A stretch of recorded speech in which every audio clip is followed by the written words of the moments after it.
Hello friends, अभी हम discuss करेंगे चैप्टर 5 क्लास 9th मैथमेटिक्स, जो कि इंट्रोडक्शन टू यूक्लिड ज्योमेट्री के बारे में बता रखा है। तो इसमें जो ज्योमेट्री है, ज्योमेट्री का मतलब भाई जियो प्लस मैट्री। जियो मतलब पृथ्वी, मैट्री या मीटरिन, तो इसका मतलब होता है मेजरमेंट करना। तो पृथ्वी का मेजरमेंट करते हैं तो उसके लिए हमें कुछ पॉइंट्स की रिक्वायरमेंट होती है, तो उन्हीं के बारे में बता रखा है, कुछ एक पॉइंट्स के बारे में। तो जैसे कि इसमें कुछ इम्पोर्टेंट पॉइंट्स है, तो वो जो पॉइंट्स है, जो फैक्ट है, उनके बारे में हम डिस्कस करेंगे। ठीक है। अब जैसे a point is that which has no part. First जो पॉइंट दे रखा है, फर्स्ट में क्या दे रखा है कि एक पॉइंट है, उसके कोई भी पार्ट नहीं हो सकते। जैसे ये हो गया, हमने एक पॉइंट लगा दिया, ये हो गया, ये पॉइंट्स है, इनके कोई पार्ट हो ही नहीं सकते। क्लियर। सेकंड है ए लाइन इज ब्रेथलेस लेंथ। एक जो लाइन है वो ब्रेथलेस होती है, लेंथ उसकी जो लेंथ होती है वो क्या होती है, ब्रेथलेस। जैसे ये हमने एक लाइन लगाई, ठीक है, तो इसमें क्या है, ब्रेथलेस है, ये ब्रेथ नहीं है। मतलब जैसे ये हो गया, एक शेप हो गया, ये स्क्वायर रेक्टेंगल, तो इसमें ये तो क्या हो गई, लेंथ, और ये क्या हो गई, ब्रेथ। तो इसका मतलब जो लाइन है इसकी क्या नहीं है, ब्रेथ नहीं है, ब्रेथलेस लेंथ है। The end of line are points. जो लाइन है तो उस लाइन के जो एंड है वो क्या होते हैं, पॉइंट्स होते हैं। जैसे ये एक लाइन जा रही है तो इसके जो एंड होंगे, ये क्या, एंड पॉइंट को क्या बोलेंगे हम, पॉइंट्स बोलेंगे। ये दोनों पॉइंट्स, इसके जो एंड होंगे वो क्या होंगे, पॉइंट्स होंगे। फोर्थ पॉइंट क्या दे रखा है, straight line is a line which lies evenly with the points on itself. एक जो लाइन होगी, ठीक है, ये क्या हो गई, एक लाइन होगी, इस पे क्या होंगे, ये पॉइंट होंगे, ये इवनली पॉइंट्स हो जाएंगे। आप ये भी देख सकते हो, आपने एक पॉइंट इस टाइप से लगाई तो इन सभी पॉइंटों को ज्वाइन करेंगे तो ये क्या हो गई, एक स्ट्रेट लाइन हो गई, सीधी लाइन हो गई। A surface is that which has length and breadth only. एक जो सरफेस होता है उसमें क्या होती है, लेंथ और ब्रेथ होती है। जैसे ये सरफेस हो गया कंप्लीट, ये हमारे पास क्या हो गया, सरफेस, इसमें क्या हो गई, लेंथ और ब्रेथ। जैसे ये क्या हो गई, इसके अंदर अभी इसी डायग्राम को ले लेते हैं, ये सरफेस के ऊपर ये क्या हो गई, लेंथ, और ये क्या हो गई, ब्रेथ। तो ये सरफेस हो गया हमारे पास। A surface is that which has length and breadth only. Next, the edge of surface are line. जो साइडें होती है सरफेस के ऊपर उनको हम क्या बोलते हैं, लाइन बोलते हैं। जैसे ये सरफेस हो गया, ये पेपर जो है ये सरफेस है, इसके ऊपर हमने ये लाइन लगा दी, ठीक है। ये जो साइड लगाई है आपने, ये कोई भी साइड लगा दी, ये साइड हो गई है, तो इन साइड को हम क्या बोलते हैं, लाइन बोलते हैं। The edge of surface are lines. तो ये लाइन है सरफेस के ऊपर जो साइड्स है। A plane surface is a surface lie evenly with the straight line on itself. जो प्लेन सरफेस होता है उसके ऊपर क्या होती है, लाइन लगी होती है। जैसे ये सरफेस है, इस पे हमने ये लाइन लगा रखी है, तो ये प्लेन सरफेस पे क्या हो गई, ये लाइन हो गई। ये कुछ बेसिक पॉइंट थे जो आपको मालूम है, ठीक है, आपने कर भी रखा है प्रीवियस क्लासों के अंदर। अब जो है इसमें एग्जाम के बारे में बता रखा है, ठीक है। Exam, some of Euclid exam, Euclid के एग्जाम बता रखे हैं, तो इनका काफ़ी रोल है, ठीक है। जो आपसे पूछे भी जाते हैं पोस्टुलेट और एग्जाम्स के बारे में, कोई भी पूछ लिया जाता है कि उसको आप नोट कीजिए, राइट डाउन कीजिए। Things which are equal to the same things equal to one another. एक चीज़ इक्वल है आपके पास, जैसे things which are equal, A जो है ये इक्वल है किसके, बी के, और जो बी है ये किसके इक्वल है, सी के। तो इसका मतलब ये दोनों क्या होंगे, इक्वल होंगे। ए बी के इक्वल है, बी सी के इक्वल है, तो इसका मतलब ए किसके इक्वल होगा, सी के इक्वल होगा। थिंग्स विच आर इक्वल, कोई भी दो चीज़ें हैं, ठीक है, वो एक ही चीज़ के इक्वल है, तो इसका मतलब वो दोनों भी क्या होंगी, इक्वल होंगी। ए बी के इक्वल है, बी सी के इक्वल है, तो इसका मतलब ए किसके इक्वल होगा, सी के इक्वल होगा। If equal are added to equals the whole are equal. कोई भी आपके पास टू साइड है, लेफ्ट और राइट हैंड साइड है, जैसे इधर ये हो गया 10 और राइट साइड में भी क्या है 10। इसके अंदर अगर आप सेम चीज़ ऐड करते हैं दोनों साइड, जैसे हमने दोनों साइड 5 ऐड कर दिया, इधर भी 5 ऐड कर दिया और इधर भी, तो कितना हो गया 15 इज इक्वल टू 15। तो ये दोनों होल जो पार्ट होंगे दोनों ही क्या होंगे, इक्वल होंगे। Clear. Next third part, the equal are subtracted from equal, the reminder are equal. अगर कोई भी पार्ट इक्वल है, जैसे 20 इज इक्वल टू 20, इन दोनों में से सेम पार्ट को क्या कर दिया जाता है, सब्ट्रैक्ट कर दिया जाता है। जैसे हमने मान लो इनमें 10 माइनस कर दिया बोथ साइड, तो आपके पास जो रिमाइंडर आएगा वो क्या आ जाएगा, 20 में से 10 माइनस करेंगे तो कितना आ जाएगा, 10 इज इक्वल टू 10। तो दोनों साइड क्या हो गई, इक्वल हो गई।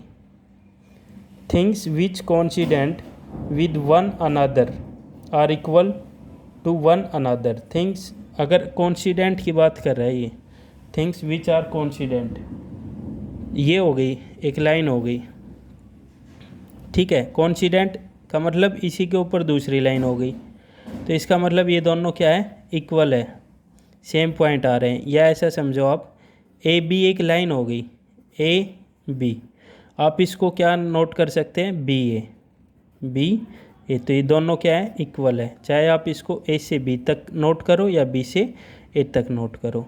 तो ये दोनों कोइंसिडेंट हो गई, तो ए बी किसके इक्वल होगा, बी ए के। Things which are coincident one another are equal to one another, यानी कि ए बी किसके इक्वल होगा, बी ए के। The whole is greater than the parts, जो होल पार्ट होता है वो अपने ही पार्ट से क्या होता है, स्मॉलर होता है। जैसे समझिए, इधर देखिए, ये आपके पास कोई भी होल पार्ट हो गया, इसमें से आपने ये वाला हिस्सा निकाल दिया, तो इसका मतलब ये जो बड़े वाले पार्ट में से आप कोई भी छोटा पार्ट निकाल रहे हैं, तो बड़े वाला पार्ट क्या रहता है, बड़ा ही रहता है, ठीक है, ये स्मॉलर रहेगा। तो इसलिए whole is greater than part, जो होल पार्ट होता है वो क्या होता है, अपने हिस्से से ग्रेटर होता है।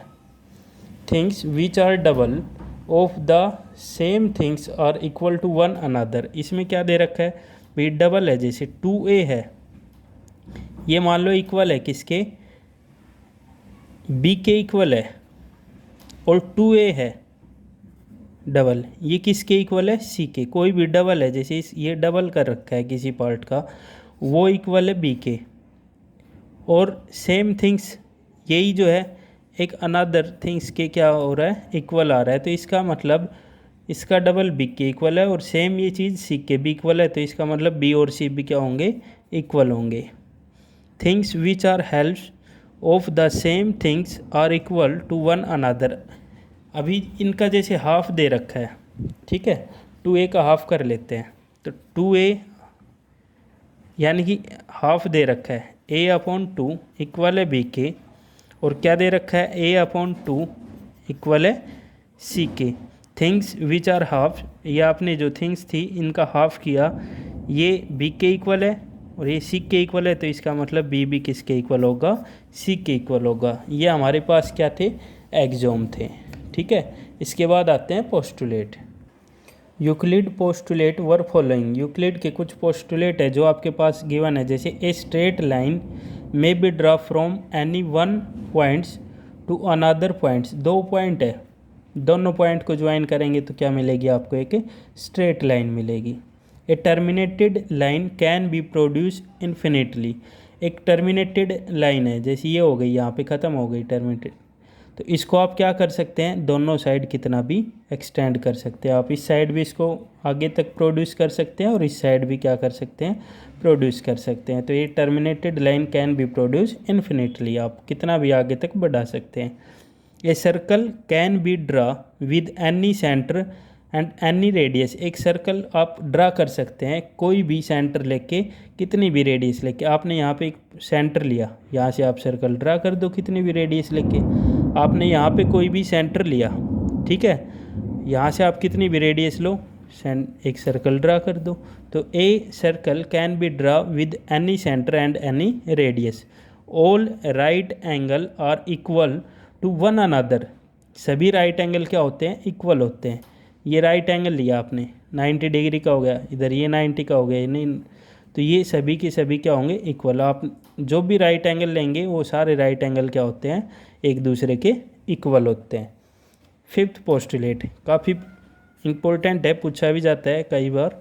ए straight line following on to straight line, एक लाइन है जो दो स्ट्रेट सीधी लाइन को क्या कर रहा है, कट कर रहा है। Make the interior angle on same side, interior angle बनते हैं सेम साइड पे of it taken together less than two right angle, अगर वो दोनों दो राइट एंगल से स्मॉलर आ रहे हैं। टू राइट एंगल का मतलब हमारे पास क्या हो गया, दोनों कैसे हैं, 180 से स्मॉलर है, two right angle. Then the two straight lines, अगर आप उन दोनों स्ट्रेट लाइन को प्रोड्यूस करते हैं इन्फिनिटली आगे तक, meet on the that side on which the sum of angle less than two right angle, तो वो मिलती है कहाँ पे मिलेगी, वो जहाँ पे दोनों एंगल का सम जो 180 से लेस आ रहा है। तो देखिए एक लाइन ये हो गई हमारे पास, स्ट्रेट लाइन है, सीधी लाइन है। सेकंड लाइन ये हो गई हमारे पास, ठीक है। इन दोनों लाइन को एक लाइन कट कर रही है, ये लाइन एम एल और ये एम, ये एक पी लाइन हो गई जो इसको क्या कर रही है, कट कर रही है। तो जैसे ये कट करेगी तो आपके पास यहाँ पे एंगल बनेंगे, ये इस टाइप के एंगल बनेंगे। तो जिस साइड इन दोनों का सेम साइड की बात कर रहा है, तो इधर से ये जैसे ही इसने कट किया तो इसके सेम साइड, यानी कि यहाँ से यहाँ तक ये एंगल हो गया और यहाँ से यहाँ तक ये एंगल हो गया, सेम साइड ये दोनों एंगल हो गए। इंटीरियर का मतलब अंदर की साइड। तो इन दोनों का सम अगर टू राइट एंगल 180 डिग्री से क्या आ रहा है, स्मॉलर आ रहा है, ठीक है, दोनों का सम 180 से क्या आ रहा है, स्मॉलर आ रहा है। तो ये जब आप इनको आगे तक एक्सटेंड करेंगे तो वो क्या करेगी, आपस में इंटरसेक्ट करेगी। आप जब इन दोनों लाइन को आगे तक एक्सटेंड करेंगे तो ये क्या करेगी, कट करेगी। ये इस पॉइंट के अंदर बता रखा था, ठीक है फ्रेंड्स। तो अगर आपको कोई डाउट है तो आप कमेंट्स में पूछ सकते हैं। Thank you.